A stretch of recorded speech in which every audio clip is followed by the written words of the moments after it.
How y'all doing? Thank y'all so much for clicking on today's video. In today's video, we are going to be talking about the chemicals that they spray on the food that we buy at the grocery stores after harvest, not including all the chemicals that they spray on all of the food while they're still in the field or even before they're even planted. Let's get into it. Well, let's start with this. Prices have gone up, and families and individuals are dealing with the realities of that bread costs more, that gas costs more. Today our guest is Buddy here, my younger brother. I tried to get James back on, but he didn't want to come on today's video, so there you go. Also, just wanted to say today I have a brand new t-shirt. I'll be talking about that at the end of the video, so stay tuned to the end to hear more about that. What you need to know about chemicals sprayed on produce after harvest. We know that processed foods often contain a host of unhealthy additives, from fake flavors and colors to chemical preservatives. What you don't know is that sometimes chemicals are added to fresh produce after it's picked and before it gets to the grocery store, not including what they spray on the stuff when it gets to the grocery store. But anyway, when you buy an apple, a bag of potatoes, or an orange, you're probably under the impression that these fresh fruits and vegetables have only been washed clean before being stacked neatly in the produce section. In addition to the chemicals used to grow produce, there are a host of post-harvest chemicals and colorants applied in the field, in washing water, in transport, in storage, and in packaging. Unlike processed foods, there is no label on fresh food that tells us what they are. So I'm going to be reading to y'all the most commonly used chemicals that they spray on our foods. Now I know I'm gonna have a good portion of people in the comments saying, I've known this for 85 years. Awesome, that's amazing. But there are people out there that absolutely have no idea this is happening, or maybe they've kind of heard it and they just would like some more information. I will be leaving this article for you to read down in the description down below. First one, thiabendazole. How it is used. Thiabendazole is used as a fungicide to control green mold, blue mold, and stem and rot on citrus fruits. So that one really prevents a lot of mold and rot, which is just absolutely beautiful for your body. I have baby cows licking the tripod right now, so hopefully they don't get any funny ideas. All right, sodium hypochlorite is used. The active ingredient of most liquid household bleaches. Oh, delicious. Sodium hypochlorite is commonly used when the scale of post-harvest chlorinations is limited. Disinfectant and sanitizer. They are rubbing their head on the tripod. Hey, sodium hypochlorite is an approved chemical for use in organic post-harvest systems by under the USDA Natural Organic Program, NOP rule. There you go. So that's the other reason that even if you're like, all I buy is organic stuff, there is still these nasty, gross chemicals on there. Come on, folks. Now you might be saying, Matt, so what should we do? You should grow your own food. That's what we've been doing. We've been trying to, as much as possible over the 8 years that we've been down here, to just start growing our own food. Hey, if you can grow 50% of your food, 20% of your food, it's way better for you. Anyway, you know exactly what you put in the ground, you know what you're putting on the vegetables or what you're not putting on the vegetables that you grow. And at least, even if you only are producing 50% of your own food, that 50%, you're having 50% less chemicals coming into your body. The compound is used to inhibit sprouting in potatoes, onions, and carrots in storage, to induce as a plant growth regulator to control growth of tobacco, potatoes, onions, non-bearing citrus, beans, beets, corn, lima beans, peas, strawberries, sugar beets, garlic, and tomatoes. In Austria and Denmark, use of malic hydrazide is banned. There you go. All right, the next one, sulfuryl fluoride. In January 2011, the EPA, prompted by a joint pension from the Florida Action Network, FAN, Environmental Working Group, EWG, and Beyond Pesticides, proposed the phase out of sulfuryl fluoride.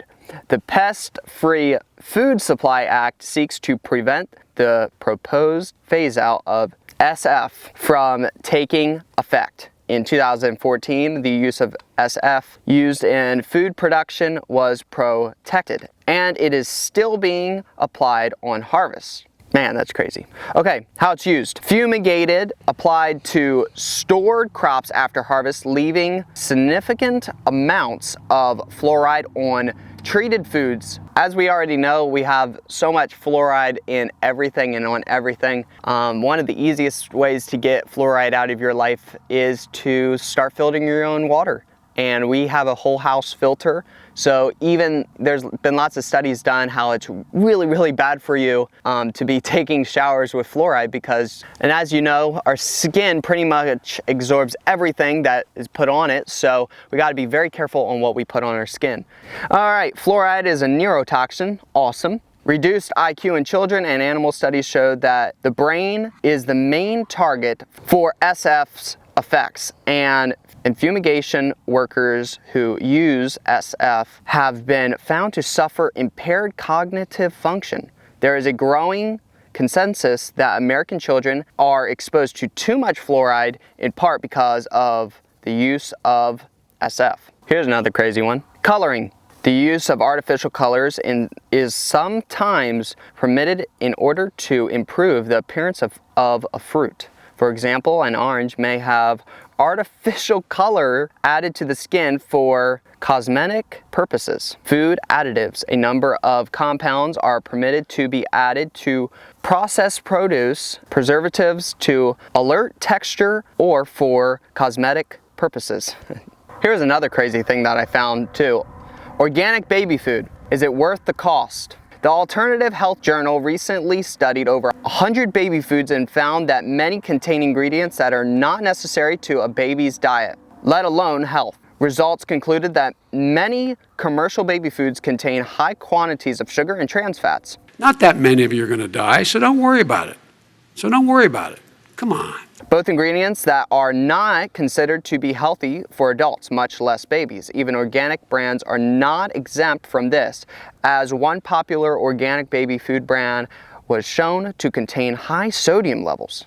Wanted to bring that to your attention today. It's pretty nuts what they're doing out there, and I think it's mainly because we live in such a synthetic world, and a lot of these kids that grow up in a synthetic world, you know, in the suburbia jungle, and they think that their food has to look a certain way, you know, an apple has to be red, perfect, and like crunchy with not a blemish on it, you know?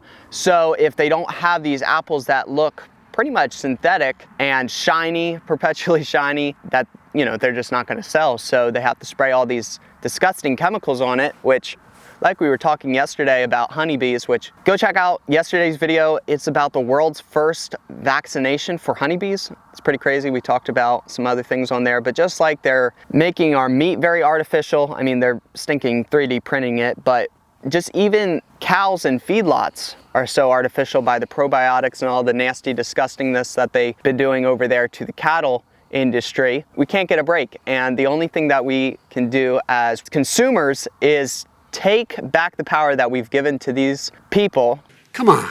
This guy has a dog whistle about as big as a foghorn. And just start growing our own food, growing our own fruit, growing our own vegetables, our own potatoes, because it's absolutely disgusting what they're putting in the ground. So they're destroying the ground that they're planting in by using all these disgusting chemicals. And then the 8 million ways that they're trying to preserve these vegetables for months or years at a time.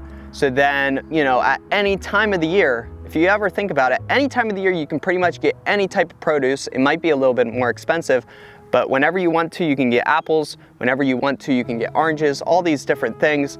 And that's not natural, you know? So they have to do these weird, crazy things with the fruit, picking them crazy early, and their storage, how they store them and how they spray them with all these neurotoxins. It's absolutely insane. So if you want to start on your own journey of growing your own fruit, go check out TheTexasBoys.com. We got a food forest in the box.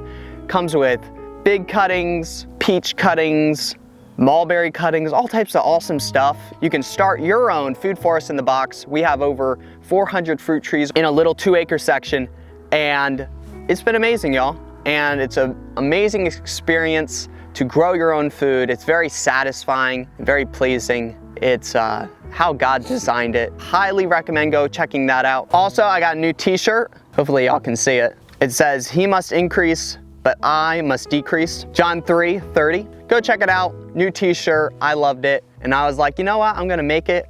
I'm gonna put it on the website just to see if anybody else would want this t-shirt. And they're printed right here in the US of A. So go check that out also. That'd be a big blessing to our family if you would go do that. So thank y'all so much. Remember to share this video with family and friends. Maybe you got a friend that's not completely sold on the whole chemical thing, chemicals being sprayed on the food and stuff like that. Maybe share this video with him or her. Love y'all so much. Remember to subscribe to the channel for more videos like this. We got all types of stuff going on here, y'all. It's not just these type of videos, other type of videos. And we will catch y'all on the next video. Bye-bye.